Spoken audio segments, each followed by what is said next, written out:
My name is Janelle Janis, and I am the Director of Edmonton Events, a strategic partnership between the City of Edmonton and Explore Edmonton, which is our expert visitor economy organization.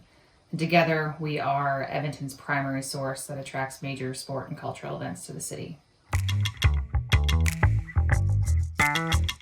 To put it lightly, the 2020 sport event industry has been a bit of a nightmare. Events have been canceling left, right, and center, and the pandemic has created layers of challenges and regulations that prevent us from hosting and enjoying major sport events as we once knew them.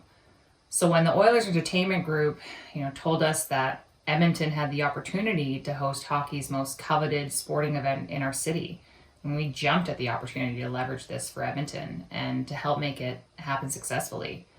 For over 2 months this summer, in the middle of a pandemic, Edmonton hosted the NHL Stanley Cup playoffs, one of the largest professional sporting events in the world. Most events we support have a spectator target they want to exceed, an economic impact number they want to meet, auxiliary events to help drive excitement and visitation to our community. But this event only had one objective. It was to ensure that the Stanley Cup was hoisted in our city safely.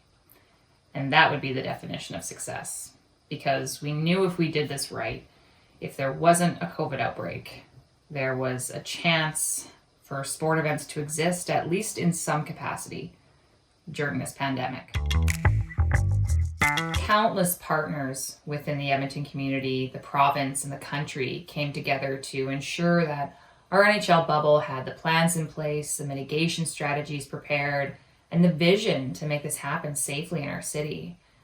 75 hockey games were played in Edmonton over 65 days, with players and staff all contained within a 3-block radius. Over 17,000 COVID-19 tests were completed between July 26th and September 28th, with 0 positive results from within the bubble. Even people who work in the world of sport events have a hard time comprehending the magnitude of a 65-day major professional sporting event, let alone in the middle of a global pandemic and the precautions and protocols that you're subject to. So I think our community's grit and collaborative spirit couldn't have shown up better. And as Edmonton Events, we knew that we had a very unique marketing opportunity and hopefully, once in a lifetime opportunity that could help recover our visitor economy by giving us the advantage of creating a bubble experience for sport events and leveraging that expertise to host more events. And thankfully, it's already paid off. We're hosting the IIHF World Junior Championships with no fans over Christmas, and a few more announcements should be coming shortly. It also gave us the international platform to change some perceptions of Edmonton that turned out to be priceless. We provided over 150 video clips to the NHL broadcasters that were used in every game, showcasing Edmonton during a time of year that hockey fans may have never seen our city. We ran the numbers, and the estimated earned media for Edmonton as an NHL hub city had a total reach of over 1 billion people, with a media ad value of over $2.6 billion. And we likely won't get another marketing opportunity like this until 2026 if we host the FIFA World Cup at Commonwealth Stadium. So the NHL made history in Edmonton, and for hockey fans, this is a time that will not be forgotten. And when people are looking back on this in 10, 20, 50 years, I hope they're commenting on how it changed the perception of Edmonton for the better, and that we did it safely. And it's pretty special to say that we were a small part of that. It's a bit of an understatement to classify this as an extremely tricky time to host major events. For the organizers, the Oilers Entertainment Group and the NHL, they had a ton of challenges to overcome. International travel for athletes and staff when borders are literally closed, getting the political and health authorities from the provincial and federal levels to align and agree to make an exemption for the tournament to proceed based on a strict set of protocols. And it wasn't just about ensuring that the players and the delegates inside the bubble were safe. It was also about ensuring Edmontonians were safe. Finding a way to administer daily COVID-19 tests without interfering with Edmonton's public testing, supply chain. And the city of Edmonton side of the partnership, we had to close roads in our downtown core without having the luxury or the time to properly notify public simply due to the incredible tight timelines that we were dealing with. And for the Explore Edmonton side of the partnership, not being able to drive visitation and activate community engagement for a major event in our city, literally goes against the core of what we do.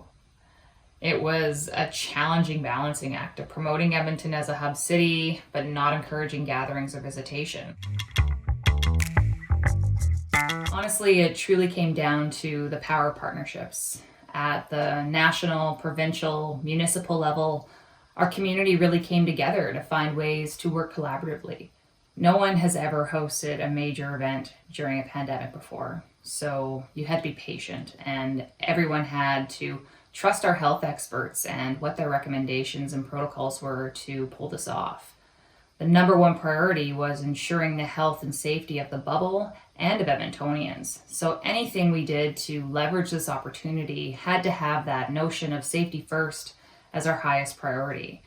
For Explore Edmonton, that meant supporting the event through a completely digital lens to try and engage Edmontonians and connect with hockey fans from around the world. The lack of in-person community activation wasn't going to be an excuse for us to not try and win over future visitors to Edmonton when the time is safe to do so. Yeah, I think other than having the Edmonton Oilers win the Stanley Cup instead of Tampa Bay, I would probably have to say I wish we had more time to find other creative ways for the community to experience the event in safe ways, since they couldn't be inside of Rogers Place to watch the games in person. Things came together so quickly that by the time the NHL publicly announced the event would be hosted in Edmonton, it was just 2 weeks before we would be welcoming teams into our city and the bubble would commence. But what makes a great event is the willingness to try. And COVID isn't the end of major sport events. And what I love about my city is that the people here are starting to see this challenge as a wake-up call for innovation and opportunity within the sport event industry, because sport must go on. Athletes must compete. Progressive cities must host. But for the time being, it's not about breaking new attendance records. It's just about doing it safely. So what the NHL Hub City Bubble did for not just Edmonton, but for our entire industry as a whole, is that it gave sport hope. And hope is exactly what sport is built on.